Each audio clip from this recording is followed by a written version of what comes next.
Not sure if you caught on yet, but one of the main gimmicks of this channel is wearing sweaters in the videos. But since it's a top 10 about manga, I didn't want to give any hints away at what might be on this list. So I'm wearing a completely unassuming sweater this time so that you can't guess what's going to be in this video. Or is this actually a hint?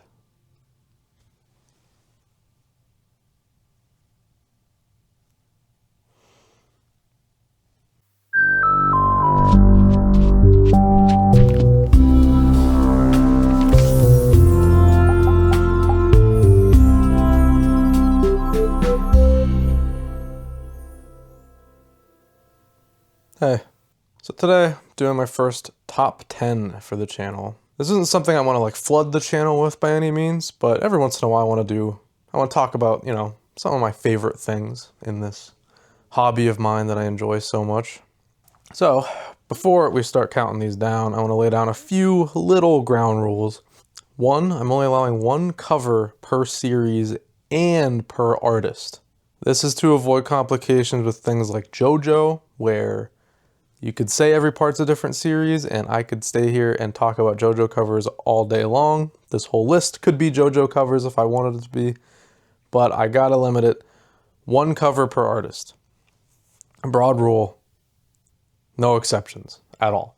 Two, and this is the only other rule, original covers only. No re-release covers. Oh look, hi Ed. So let's say, for example, this is a bad example.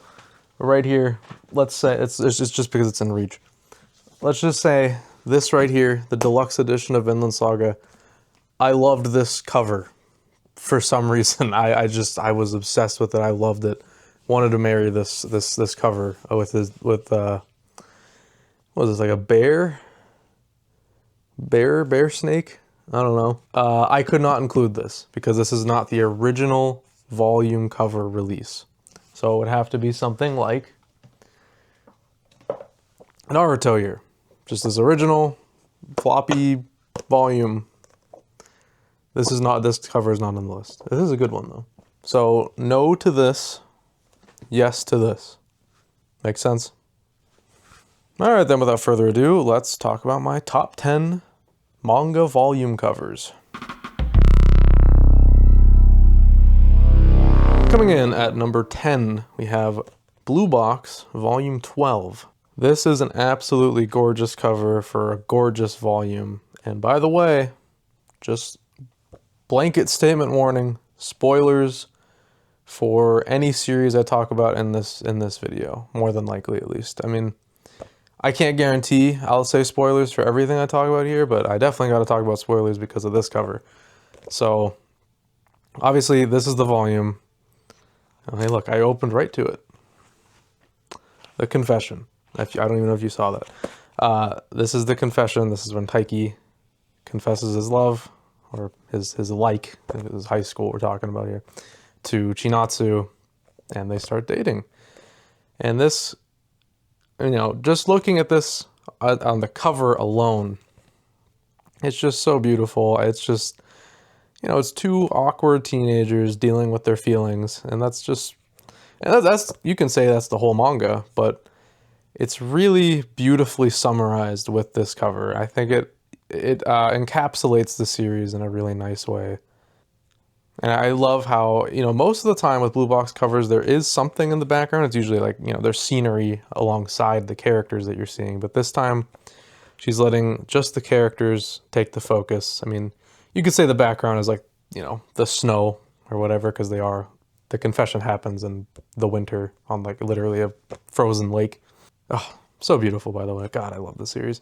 But there's nothing going on in the background in this one. It's just the characters. It's focused on them and their emotions, their feelings, and it's so excellently portrayed here. You can't help but love it. This is an easy top 10 for me. I love Blue Box. I love this cover. I love all the covers in general. It's most of them. Some of them are kind of mid, but for the most part, Blue Box has incredible covers, and this is just strong enough to make my top 10. Just barely, but it's in there. All right, coming at number 9, we have Bleach, volume 49.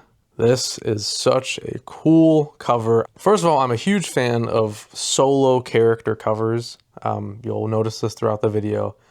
It's something I just really find myself gravitating towards. I don't like cluttered volume covers. Sometimes I do, actually. That's you know, there are exceptions to that rule. But Kubo and you know, with Bleach, it's entirely single character covers, aside from the last cover, which is Ichigo and Rukia. But this is a particularly good one to me because I love the shading, and all of the covers for the Fullbringer arc are stylized like this with the very heavy shadow usage. But that's it.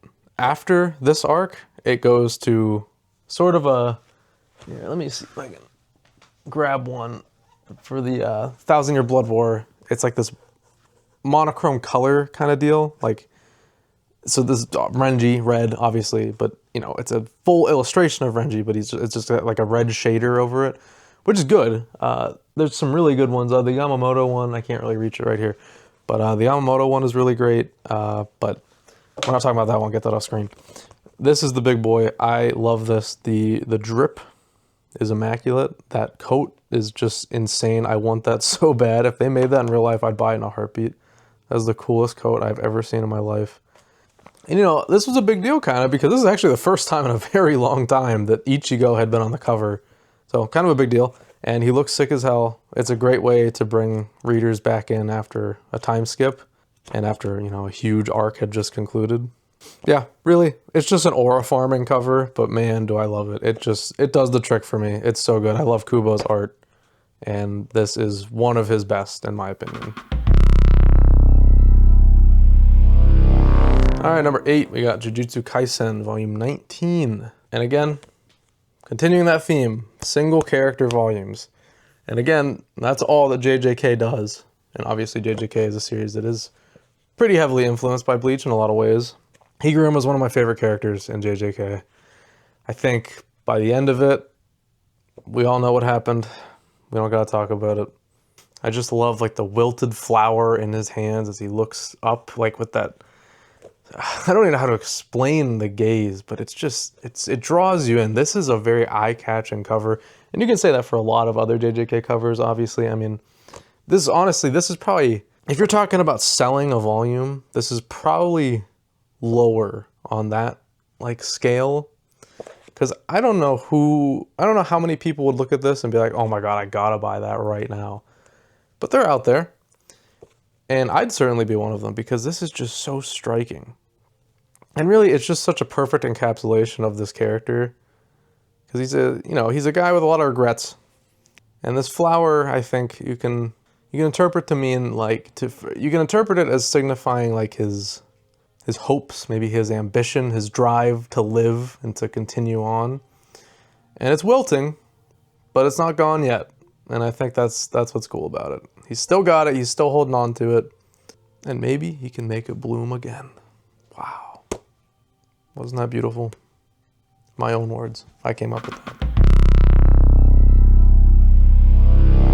All right, number 7. This is the first one that I don't have physically. This is volume 33 of My Hero Academia. Again, don't have it. Nothing physical to see here. But I do like My Hero quite a bit. It's just not a series I own right now because, you know, it's not one of my favorites. I like it. It's got a lot of problems. But, you know, the covers are fantastic, and that alone, like looking through the covers for this video, because I knew I had to put a My Hero cover on here. I knew. Because, listen, say what you will about My Hero. Horikoshi's art is unbelievable.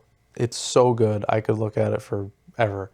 And looking through these covers, man, it just really made me want to buy the series, which is not something I thought I would want to do, but I kind of do now. Anyways, this cover, volume 33, this is, you know, a cover for one of my favorite parts of My Hero, if not my favorite part, which is when Deku leaves school. This was animated, so this isn't a huge spoiler, I guess. Yeah, so it's just so, I'm looking at it here on my iPad, by the way. It's just so beautiful. And so something I really love about all of the My Hero covers is that they're all very American comic book inspired. This one isn't the greatest example of that, I'll say. It is still, well, you know what? It is a pretty good example, but there's way better examples of what I'm trying to say there. But this still very much evokes an American comic. I could see this being like a Spider-Man or like a Venom comic even, something like that, comic cover. But yeah, and you know, this is coming from somebody who's not a big fan of like floating head posters and even volume covers. That is something that volume covers dip into every once in a while. But this is a little more than that. It's not, the characters are worked into the illustration. They're like in Deku's body, which is really cool. It's not a new thing by any stretch of the imagination. I can think of other volume covers that have done the same kind of thing. But it's because it's Horikoshi that it looks so damn good. And just like the little line work all over him to signify rain. At least I assume that's what that's signifying. That's what it looks like. Oh, man, it's all just so good. It just really, really hits. You know, I look at this, and this is one of those, if I saw it on the shelf, I didn't know what I was looking at, I'd be like, damn, I'm buying that. I just want to see what this is about. Even though it's the volume 33, and I don't often, and you know what, now that I'm thinking about it, I would probably never buy a volume 33 of something, but it would at least make me want to check out volume 1. I think that's more so what I'm getting at. This is definitely a volume cover you see, either it's online or in the store, and you're just like, what is this series about, man? I gotta check this out. It is just, it's eye-catching. It's really beautiful to look at. It's got emotions, because I mean, you know, it's got his friends, like the two friends he's had since the beginning, reaching out to him. And it's, you know, obviously also portraying that moment that Uraraka has with the megaphone up on the roof of the school. It says a lot when a volume cover can just make me be like, you know what, I want to buy this whole series. And I actually mean it. Like, I'm still, ever since I started looking at these, I've still been thinking about it, honestly. I kind of want to buy My Hero, and I really didn't think I'd ever want to do that. Maybe one day. Not today, though. One off from being in the top 5, we have number 6 with One Piece volume 23. Now, this might be a surprise to some people, because this isn't something I often see in people's like favorite One Piece volume cover lists, but it sure is mine, and let me tell you why. This tells a story, and this is something that One Piece covers do a lot. A lot of One Piece covers are very busy. They always have a ton of characters on them. What comes to mind is like, right here. I don't like this cover. This is volume 107. Like, this is just ridiculous. Like, pick a struggle. This is insane. There's so many people going on. And yeah, I know what this volume is. Obviously, there's like a million different things happening at once. It makes sense, but my God. I don't even know if Luffy's in this volume. I don't think so. Maybe very briefly at the beginning. But there's just so many people in this damn cover. I can't. And this is a lot of One Piece covers do the same thing. But this, it's simple. It does have a lot of characters. 7 to be precise, but what the focus is VV. And in the background, we have the people fighting for VV right now. But obviously, these things are not happening at the same time. All the stuff in the background is, but that thing in the front, that is absolutely not how VV is feeling in this moment. But what this volume cover is trying to say is that right there in the foreground, that VV smiling with the X on her with that X on her t-shirt, is what everybody in that background is fighting for. They want to see their friends smile. And I just love that. It's really sweet. It's just perfect for the ending of one of the best arcs in One Piece. Just that simple fact alone, that's what this is all about, you know? It's so simple. It's nothing crazy. This isn't groundbreaking, like, visual storytelling, but it's simple, sweet, and effective. And that's why it's always stuck out in my mind. Beautiful. Just not top 5 worthy, unfortunately. All right, number 5, another thing that I don't have. I do have the series. It's right over here. I don't know if you can even see that in the shot. I think you can, right? Berserk, yeah. But I don't have the single volume release. This is volume 28 of Berserk. Oh, man. If you want to talk about iconic volume covers, this is up there with the most iconic. A lot of Berserk volume covers are, I think, you know, definitely some earlier ones, more specifically. But this one, what can you say? And it's just amazing. I mean, Kento Miura was one of the greatest artists, honestly, of all time. I have artwork of his framed. You can't see that. Maybe I'll show a picture up on my wall. Like, I just love him. He's an absolute, he was an absolute visionary. The way that the cape of the Berserker armor kind of wraps around, almost looks like a tail, because, you know, the wolf mask, it almost looks like, you know, he's feral, you know, he's a wolf, he's become a wolf in this moment. And obviously in front of the full moon, werewolf. I mean, well, you can't get any more obvious, but it's just so cool and effective, and there's no humanity to see. Like, you don't see Guts here at all. He's even like weirdly skinny. Guts is a really built guy, but here he's like kind of weird and like lanky looking. Like, he's built like a wolf. This isn't even really how it looks in the manga either. It's just a super stylized version of the Berserker armor that I really like. Choosing a favorite Berserk volume cover was incredibly hard, but as was all of these, to be honest, and that is especially the case with this next one. Coming in at number 4, we got Steelball Run Volume 1. Yeah. Just barely making the cut for things I have physically. This, you know, this just came out here in America very recently as the hardcover 2-in-1 or 3-in-1 release. How many is in this? I don't even know. I have no idea. But we were lucky enough to get the volume 1 cover on this volume regardless, and thank God. Even though they changed the text, ignore that. I'm not even going to do the B-roll for this one because this is fake. You want to see the Japanese version. So that's on screen right now with that beautiful logo, which got ruined over here, but that's okay. This is still an amazing release, and I'm thankful to have it. Thank you, Viz. But this is just like, oh my God, you want to talk about iconic? This is just insane. I love it so much. It's just the full focus is on Gyro, who is the deuteragonist. He's, some may say, protagonist, just straight up main character over Johnny, but I don't think so. But regardless, he is the crux of the whole story. He starts everything, and that's what this cover is all about. It's showing off this absolute legend and what he started. Even, you know, without the foreknowledge of knowing what he started at this point, like, you just pick up this cover and you're like, what the hell? Well, I don't know what's going on. This is one where you look back and you're like, oh, hell yeah, man. Like, this is just insanely cool. I love the horses, like the brace essentially happening on his hat. But it's such a cool looking visual. I love it so much. And just that facial expression is so striking, and the way his hair is kind of like flowing over his eyes. Just absolutely beautiful and iconic. This is the only volume 1 cover on this whole list. Spoiler, but yeah, this is the only one that made the cut, and it deserves it. It's just one of the best of all time. All right, on to the top 3. We have number 3, Dragon Ball Volume 10. Unfortunately, despite this being my favorite manga of all time, this is not one that I own physically because I have a different release. I have the 3-in-1 release. I don't like the single release in America. I think they're ugly. They all have this red background to them. And they also separate Dragon Ball and Dragon Ball Z, which is not real. It's all bullshit. Not a fan. I don't have it. And I'm not even really that ashamed about it because, I don't know. Maybe I'll buy it in Japanese one day, maybe. But this is my favorite Dragon Ball cover, and also just one of my favorite covers of all time. It has so much style, and this is really unusual for a Dragon Ball cover, to be honest. This one stands out amongst the crowd.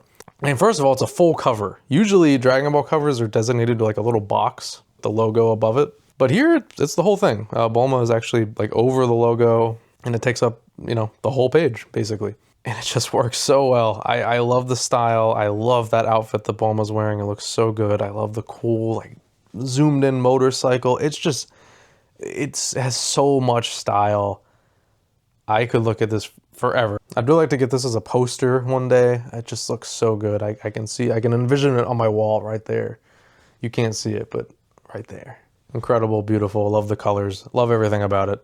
Easily one of the best of all time. All right, number 2, Naruto Volume 42. Man, in addition to just being one of the best volumes in the series in general, like as far as the contents of the volume goes, this cover is just, oh my God, man. I love it so much. Like, dude, I don't even have the words for it. It's just perfect. You know, knowing what happens in the volume and how it's this peaceful scene between the two of them, and there's some rain, you know, it's easy to miss, but you know, there's a little bit of rain happening, and you can even see it as like a, you know, it's raining on your parade kind of deal. Man, God, I just love this cover so much. And I just appreciate how it takes up the full page too. Like every inch of this thing is this illustration. Man, it's so good. This was almost number one. I'm gonna have a lot to say about number one, don't get me wrong, but man, dude, beautiful, beautiful, beautiful. I love it so much. Jiraiya is a character that means a lot to me. Eventually, someday I'd like to do a big video about Jiraiya. But yeah, it's just perfection. I can't even find more words to say about it. It is just, it's one of the best, easily. It means a lot to me too.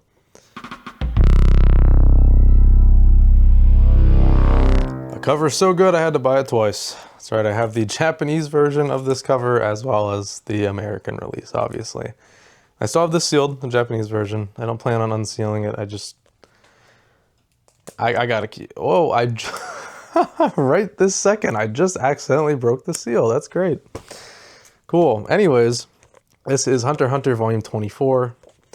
If any of you listen to the podcast that I'm on, the Hunter Association, I'm sure that you were all waiting for this to appear on the list, because I've raved about this cover many times on the show. This is perfection. This is the greatest manga cover of all time.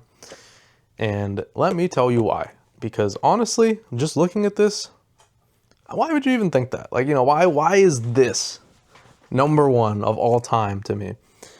It's because, for one, Meruem, he's one of my favorite manga characters of all time. I keep saying of all time, but he just is. This is one of my favorite characters ever. I love him dearly. And this cover says everything about him in a very unique way. I love that there's so many ways that you can interpret this cover. That you can get something out of this as long as you're a reader of the series. I'll say, if you look at this from the perspective of somebody who doesn't know the series, I bet you'd just see this as like, oh, this is some guy who wants the world. He's reaching out, he's grabbing what he deserves, whatever, you know. And that is one way to read it as well, even if you are a reader. Because, you know, that's what he was born to do. He's born to conquer. He's born to take over the world, take this world, make it his own. But what I really like about this is the body language. Because this isn't a forward shot. He's not grabbing the world with both hands. Even with just one hand, he's not like looking at it and grabbing. He's turned to the side. His gaze isn't even exactly locked on it. He's almost kind of like, should I? Because he doesn't know what he wants at this point. That's what his whole character's about. He has no idea. Does he actually want this? Is this really what he wants? And he's really close to grabbing it.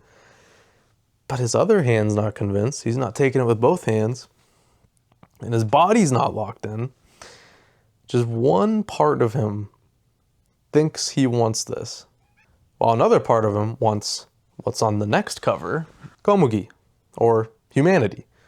Choosing the world, conquering the world, or choosing humanity in Komugi. Embracing humanity, becoming more human. What does he want? And that's the struggle of this character. And that is incredibly displayed with both of these covers back to back. But even just this cover on its own, you get everything you need to know about the character. This is one of my favorite illustrations, period, of all time. I just love it so much. It's so simple.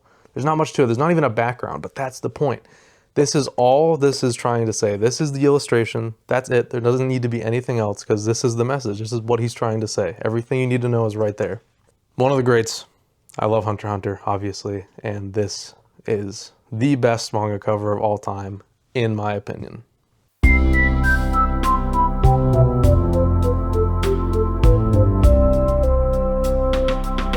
So there you have it. My top 10 manga covers of all time. Topping everything off with the GOAT. Come on now. Give it up one more time for volume 24 of Hunter x Hunter. Doesn't get any better than this. This is the pinnacle. Nothing will ever top it. Ever. Quote me on that. So, let me know what you thought. Let me know what you disagreed with. Let me know if you're upset that everything except 2 of them are all from Shonen manga series. Also from Shonen Jump. Sorry, man. That's just how it goes.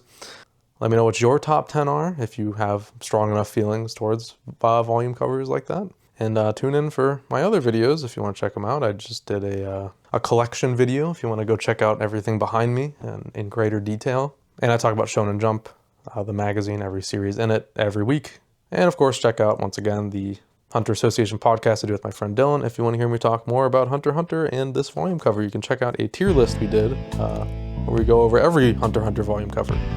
So yeah, that's all I got this week. I'll catch you in the next one. And if you decide to watch more of my videos that I've uploaded in the past, I'll see you in whatever you decide to watch. Take it easy, guys.